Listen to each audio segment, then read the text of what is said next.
Hello, people. Okay, that was kind of like my signature welcoming to you. Okay, thank you so much for watching. Oh my god, I'm saying this at the beginning instead of saying it at the ending. That's kind of weird. Anyway, welcome to my stand up comedy video, which is another video. So I've been wanting to make another video on stand-up comedy for a while now because whenever a joke comes down to my mind, any observation, I just can write it down in my book.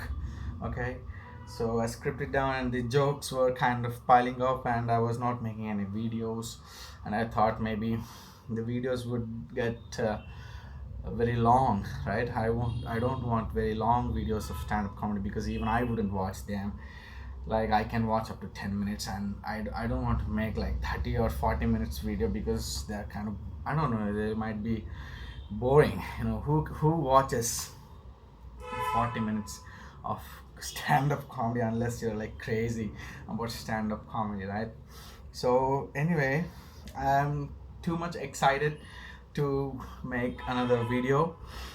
I'm excited, and I am almost also anxious because I don't know if you like my jokes or they're going to be flop or nobody actually likes my jokes.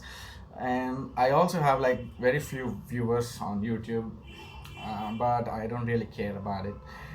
As long as somebody out there is actually watching them. Some people even comment, so thank you so much for that. And please kindly bear with the background noises, all the stuff that you can hear. Take it as my stand-up comedy audience, because I kind of don't really have an audience except for you watching the video. Like I don't have the studio audience right here. It would been cool, but I'm kind of recording this video at my home studio, so there's no audience except for the background noise. So I was watching this pretty cool talk show, which is My Next Guest Needs No Introduction with David Letterman. Man, it's pretty awesome. And like the guest is Ellen DeGeneres. I kind of watched it halfway through, and I got really inspired, and I thought, okay, let's do a stand-up video first, and then I can continue watching that show. And anyway, Jerry Seinfeld has been on the show, and also Shah Rukh Khan, and also Malala. A pretty great show, man. It's funny, and also it's kind of very inspirational. So anyway, let's come back to the stand-up here. It's my time now. Like I'm the guy in the video, so it's about me. And of course, it's not about me. It's about the world, right? So I'm making a joke and I'm laughing, but it's not about me. But it's about you. It's about everything that goes on in the world. That makes it funny. So anyway, I kind of like, I go to a club, right? It's not the club, it's not a dance club or a bar, but it's a fitness club or something. Okay, where you have a swimming pool, you have a gym, and stuff like that. Okay, I go there like every month. The thing is, like people say that when you write down things you will remember it, and that is why you actually write down things to remember. And also the teachers at schools uh, actually depend on that principle, and they actually give out homeworks to their students, right? So that they write down the things, they make a homework, they write down the school stuff so that they can remember, right? So if somebody writes something for a lot of times, they're supposed to remember it, right? So this guy at the club, he writes down my name on the bill, on the receipt, like every month. I kind of been going there for like 2 years. uh, Out in these 2 years there are like 24 months. I've been there for around 15 16 months, because I skipped few months. So anyway, so he writes down my name on the receipt. Okay, he knows me pretty well. Like every day I go there, and like every month. So first month he asks my name because obviously he doesn't know my name. So he writes down like Abhimitra. Okay, fine. First month, fine. Second month also he asks for my name again. Okay, Abhimitra. He writes down Abhimitra on the receipt. He also has a copy of the receipt. Okay, again third month he asks what is your name. Like okay, Abhimitra. He writes down. Like but like again. Fourth month he asks my name. Fifth month he asks my name. Like he has been asking my name like every damn 15 times, man. Like he cannot remember my name. Like in 15 months, or I don't know, like 17 months, or somewhere it's a double digit. Like he, like that fundamental principle is kind of not working on him or something.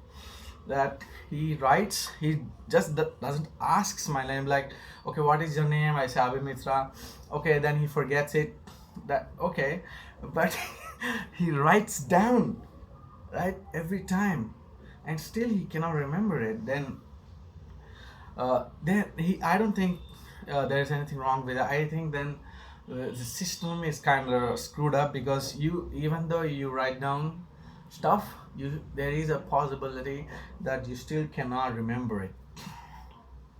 That's the only explanation, because that fundamental thing is not actually working on him, because he cannot obviously remember my name even even after writing it for several times, man. So okay, moving on. I've said that too many times. Okay, so like when I was a kid, when I was young, and whenever I used to be with my friends, right, in a gang.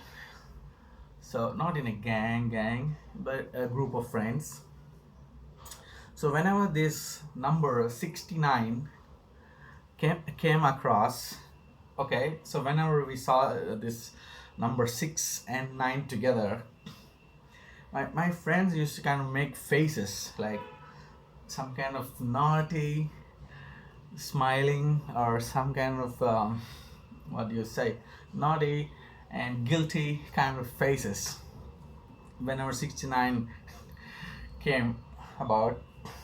But I didn't know what it is or what it was. Like I had no idea what it meant, 69, and I didn't know why they were actually making those kind of weird faces and kind of smiling and kind of laughing amongst themselves.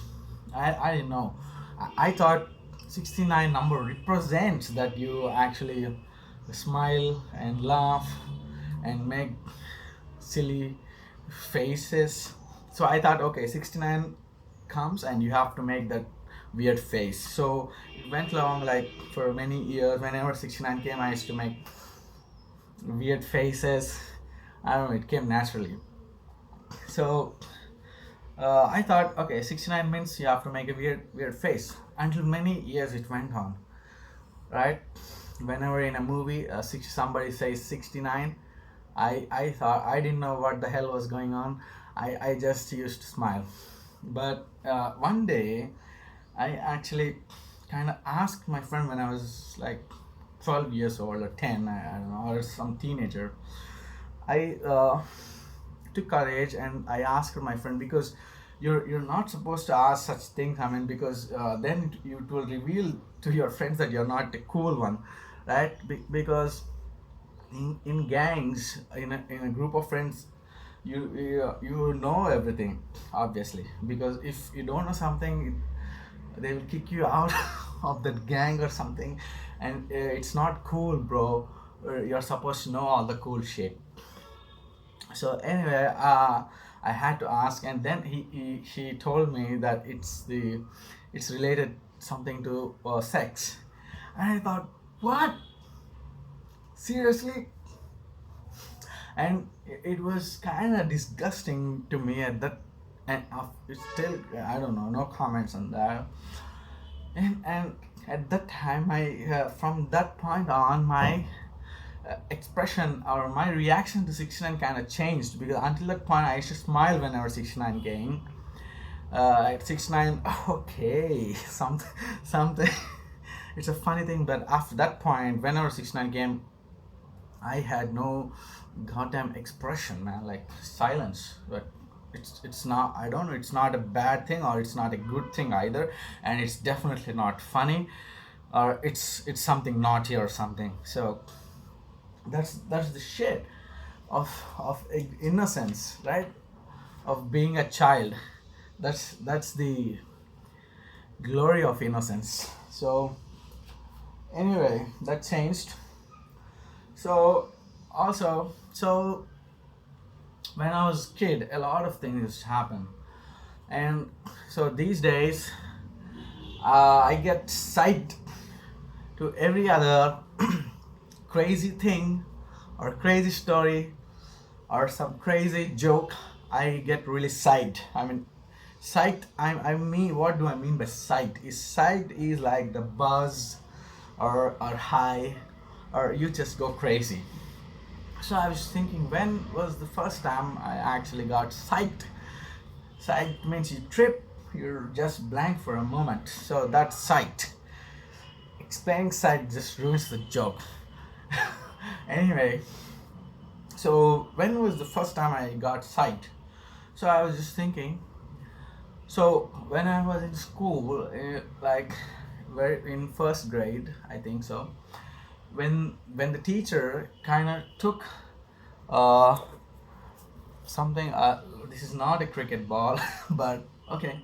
When the teacher took the ball, a rubber cricket ball, and said, "Students, this is the planet Earth." Like, I mean, he said again, "Guys, students, this rubber ball, not a rubber ball. I mean, this is the planet Earth." Then and there, I got pretty psyched. I mean, how is this rubber ball the planet Earth?